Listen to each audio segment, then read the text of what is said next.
Bem-vindo ao canal Escatológico.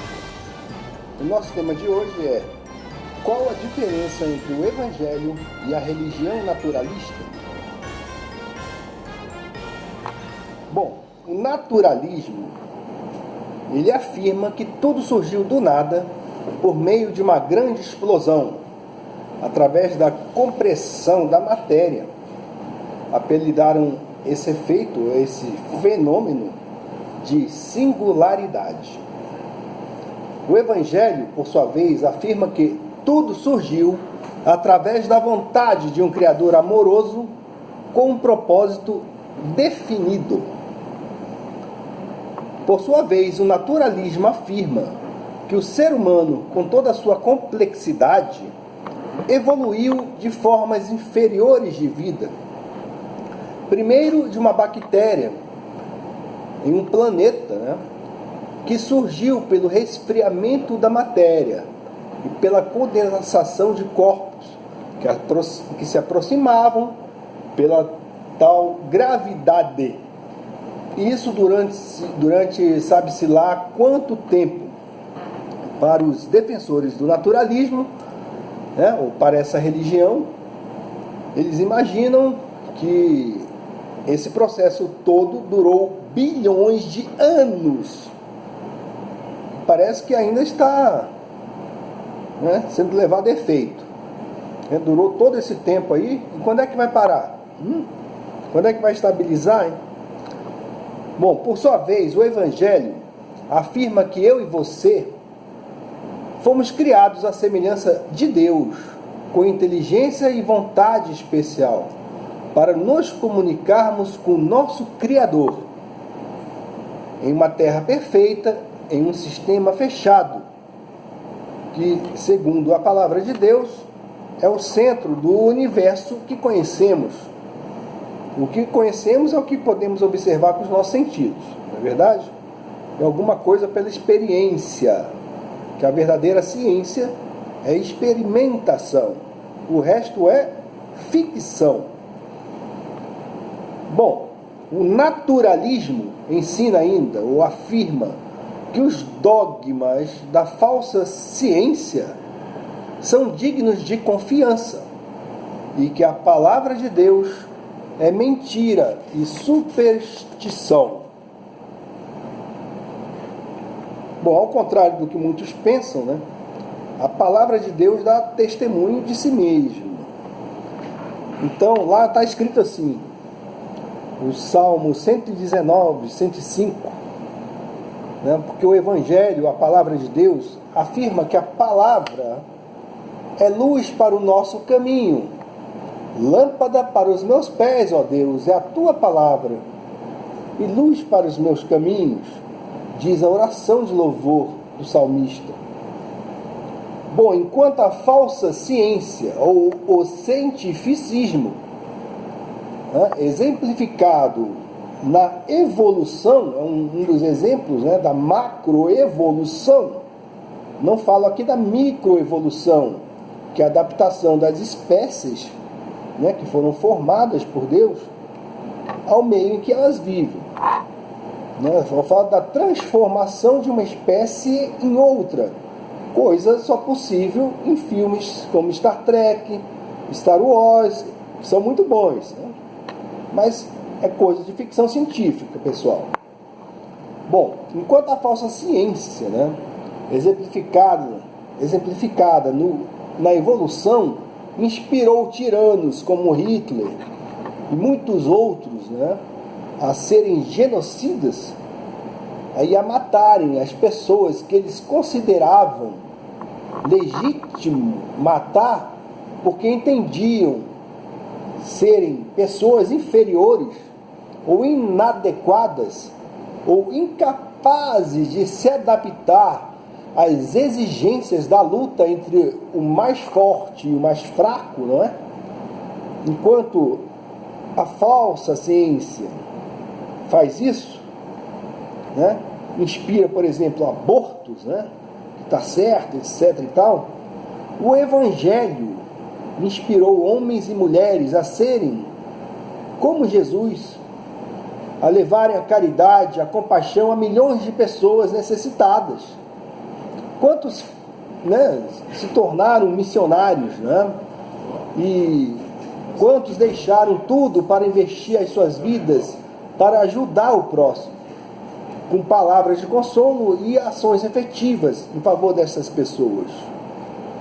Então, outra coisa interessante é o seguinte: o naturalismo combate a palavra de Deus, né? Diz que é a história da carochinha.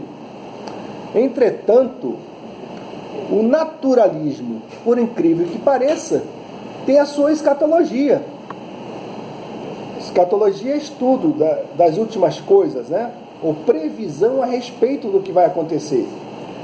Então, o naturalismo tem essa escatologia. Por exemplo, alguém aqui já viu, alguém aí já viu o filme Presságio, estrelado por Nicolas Cage? Pois é, pessoal, aquilo ali, ó, é escatologia naturalista. Eles dizem que tem uma bola de fogo aí no céu, que é uma estrela, e ela vai se expandir, vai se expandir, vai se expandir daqui a bilhões de anos, né? Aí ninguém vai estar aqui para ver, né? Então, é muito engraçado esse tipo de profecia dos caras, né?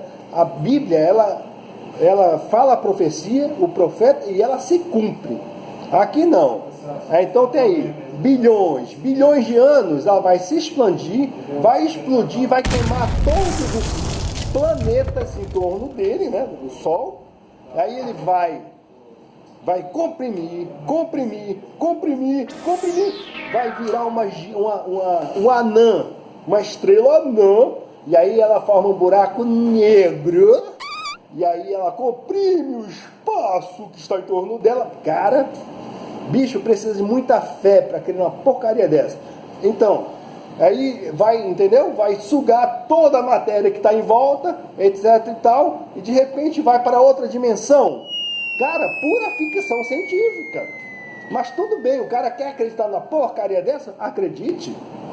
Mas não venha dizer que a fé cristã é irracional, meu amigo. Porque irracional é isso aí, né? Mas a escatologia da palavra de Deus é diferente. Diz o quê? Que Deus, ele vai limpar o mundo do pecado. E ele vai conceder um lugar melhor para aqueles que o amam.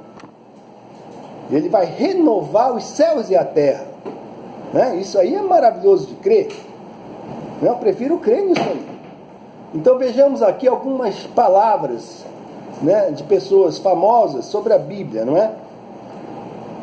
Patrick Henry disse: a Bíblia vale a soma de todos os outros livros que já se imprimiram. Mark Twain, que era ateu, né, escreveu Huckleberry Finn e as aventuras de Tom Sawyer. Ele disse: a maioria das pessoas se preocupam com passagens da Bíblia que não entendem, mas as passagens que me preocupam são as que eu entendo. Thomas Huxley escreveu: a Bíblia tem sido a carta magna dos pobres e oprimidos. A raça humana não está em condições de dispensá-la. Mas o que o naturalismo quer? Que você, meu amigo, se considere um supersticioso, um fanático, entendeu? Um imbecil por acreditar na Bíblia. E é isso que você vê todos os dias na rede bobo de televisão, por exemplo, não é? Em outros mais, né? Então tem esses falsos profetas por aí que estão aí zombando da Bíblia, né? Isaac Newton disse assim: há mais indícios seguros de autenticidade na Bíblia do que em qualquer história profana.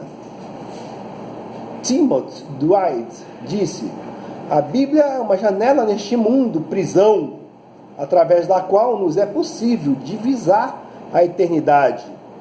Esse cara falou muito certo, mundo prisão, porque daqui ninguém sai.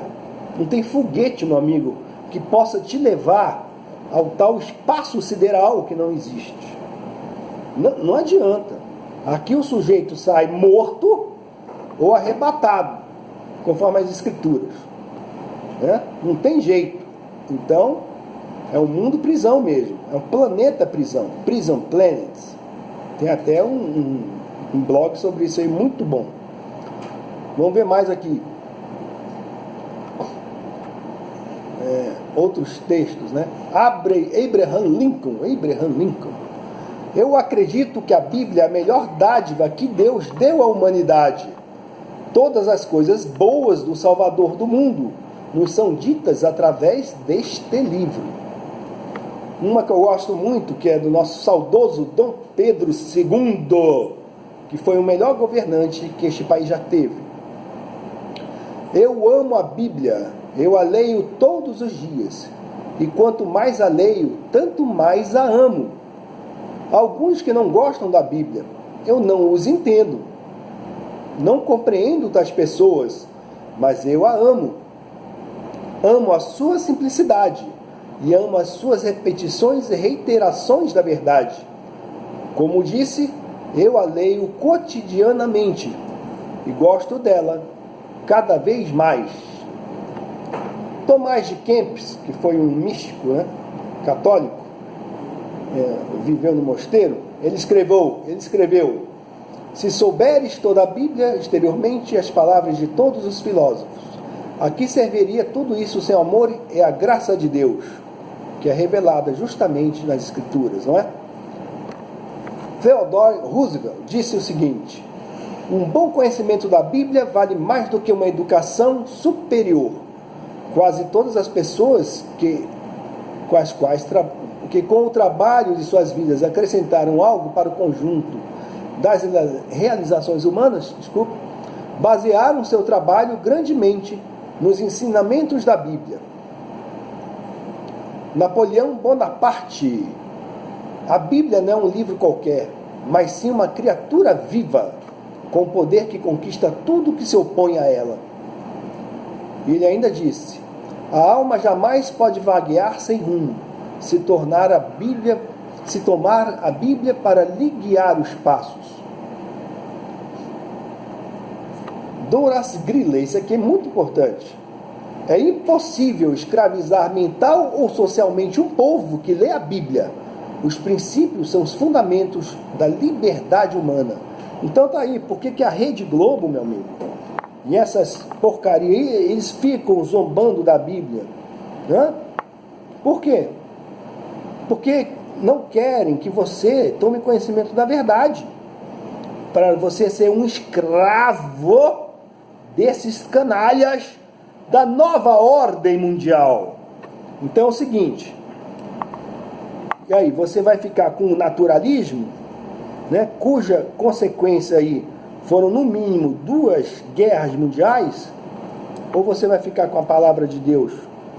Porque lá diz: se pois, né, tomares conhecimento da verdade, a verdade te libertará. Né? Fica a dica. Leia a palavra de Deus. Né? Agora eu vou fechar aqui com a palavra de Immanuel Kant, que era um filósofo, né, muito famoso. Ele disse que o homem progrida quanto quiser, que todos os ramos do conhecimento humano se desenvolvam ao mais alto grau. Né? Que a Bíblia não é anti-ciência, não, é anti-falsa ciência. E ele continua: coisa alguma que o homem, né, progrida do jeito que ele puder, mas coisa alguma substituirá a Bíblia, base de toda a cultura e de toda a educação. Se eduque. Fica a dica.